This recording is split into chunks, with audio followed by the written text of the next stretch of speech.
Alcohol का निर्जलीकरण यानी कि डिहाइड्रेशन ऑफ अल्कोहल। जब अल्कोहल का निर्जलीकरण करते हैं कंसनट्रेट H2SO4 95% का लेते हैं और एथिल अल्कोहल इसको 170 डिग्री सेंटीग्रेड पर गर्म कर देते हैं तो अल्कोहल का OH और एल्किल का एक हाइड्रोजन निकल जाता है और एल्कीन बनता है। 2 कार्बन की एल्कीन को एथीन बोलते हैं। इसकी रिएक्शन मैकेनिज्म देखते हैं, क्रियाविधि देखते हैं। तो सबसे पहले कंसनट्रेट H2SO4 टूटता है, आयनाइज होता है H+ यानी पॉजिटिव में और HSO4 निगेटिव में। इसके बाद एथिल अल्कोहल, इसमें OH ग्रुप में ऑक्सीजन पर लॉन पेयर ऑफ इलेक्ट्रॉन है। H2SO4 का H यानी कि प्रोटॉन H+। अल्कोहल में उपस्थित ऑक्सीजन के lawn pair of electron H को एक्सेप्ट करते हैं, जिसके कारण OH ग्रुप पर एक हाइड्रोजन जुड़ने के कारण पॉजिटिव चार्ज आ जाता है। जो ये पॉजिटिव चार्ज आता है इसको न्यूट्रल होना है, इसीलिए कार्बन और ऑक्सीजन इनके बीच के शेयरिंग इलेक्ट्रॉन ऑक्सीजन ले लेता है। लेने के कारण कार्बन पर पॉजिटिव चार्ज आ जाता है और H2O अलग निकल जाता है। CH3 CH2 और H2O, यहाँ पर कार्बन पर पॉजिटिव चार्ज है। अब CH3 CH2 जिसमें कार्बन पर पॉजिटिव चार्ज है, अब इसको न्यूट्रल होना है। तो H2SO4 जब आयनाइज हुआ था तो HSO4 बचा था।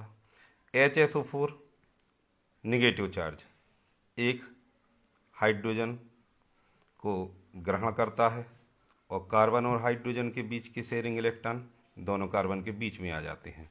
दोनों कार्बन के बीच में आने के कारण कार्बन कार्बन पर डबल बॉन्ड आ जाता है। डबल बॉन्ड आने के कारण ये एल्कीन बन जाता है और H2SO4 हमें वापस मिल जाता है। इस रिएक्शन में थोड़ी सी मात्रा में ईथर भी बनता है। अब देखते हैं ईथर कैसे बनता है। जब CH3 CH2 OH CH3 CH2 OH, जब अल्कोहल के 2 मॉलिक्यूल आपस में मिलते हैं H2SO4 की प्रेजेंस में 140 डिग्री सेंटीग्रेड टेम्परेचर पर, तो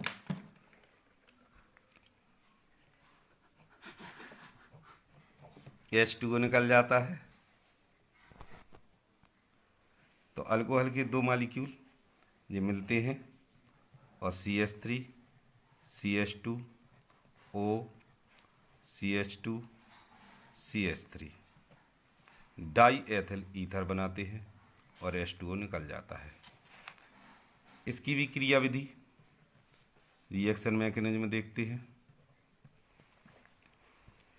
सबसे पहले H2SO4 टूटता है, H+ और HSO4-।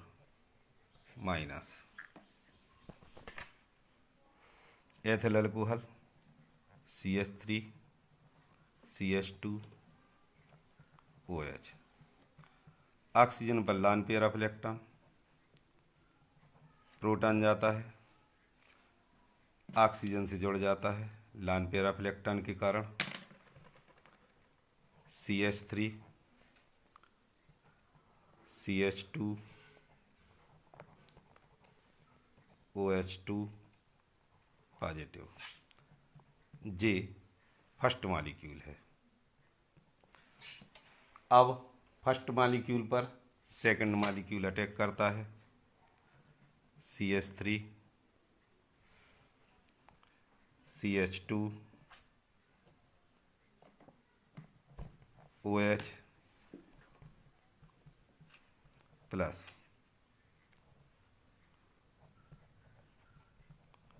OH CH2 CH3।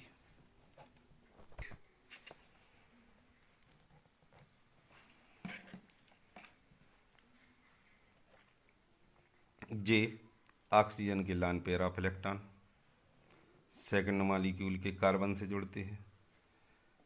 Carbon और ऑक्सीजन के बीच का जो बॉन्ड है यानी शेयरिंग इलेक्ट्रॉन ऑक्सीजन ले लेता है और CH3 CH2 O H CH2 CH3 plus H2O निकल जाता है। अब ऑक्सीजन पर जो पॉजिटिव चार्ज आया है इसको भी न्यूट्रल होना है, तो CH3 CH2 O CH2 CH3 यहाँ पर H और जी पॉजिटिव चार्ज इस पर अटैक करता है HSO4 निगेटिव। जे HSO4 निगेटिव ये हाइड्रोजन को लेगा और हाइड्रोजन शेयरिंग इलेक्ट्रॉनों को ऑक्सीजन को दे देंगे और ये बन जाएगा CH3 CH2 O CH2 CH3 plus H2O। इस प्रकार से अल्कोहल से ईथर बनता है। इस रिएक्शन में जब H2 निकलता है तो ये रिएक्शन स्लो होती है और जब प्रोटॉन निकलता है तो ये रिएक्शन फास्ट होती है। फिर से देख लेते हैं अल्कोहल का निर्जलीकरण। तो एथिल अल्कोहल के दो अणु आपस में मिलते हैं H2SO4 की उपस्थिति में 140 डिग्री सेंटीग्रेड पर गर्म करते हैं। गर्म करने पर दो अल्कोहल के अणुओं के बीच में से जल निकल जाता है, एक का OH एक का H, और बन जाता है डाई एथिल ईथर।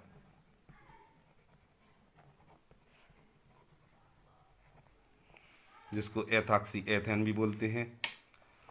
इसकी रिएक्शन मैकेनिज्म यानी क्रिया विधि देखते हैं तो सबसे पहले H2SO4 आयनाइज होता है H पॉजिटिव में और HSO4 निगेटिव में।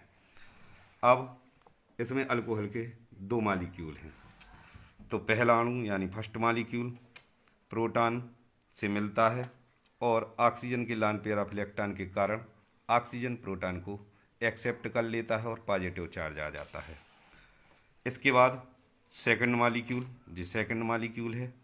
सेकंड मॉलिक्यूल के ऑक्सीजन के lawn pair of electron first molecule जिस पर ऑक्सीजन पर पॉजिटिव चार्ज है तो कार्बन पर अटैक करता है, जिसके कारण कार्बन और ऑक्सीजन के बीच के शेयरिंग इलेक्ट्रॉन ऑक्सीजन ले लेता है और H2O निकल जाता है। अब दोनों मॉलिक्यूल जुड़ जाते हैं, ऑक्सीजन पर पॉजिटिव चार्ज रहता है। ऑक्सीजन पर पॉजिटिव चार्ज रहता है, HSO4 अपने पास पहले से है जहाँ से रिएक्शन में आयनाइजेशन हुआ था। अब HSO4 प्रोटॉन को लेता है और ऑक्सीजन के पास हाइड्रोजन और ऑक्सीजन के बीच के शेयरिंग इलेक्ट्रॉन चले जाते हैं और ईथर बन जाता है, डाई एथिल ईथर और H2O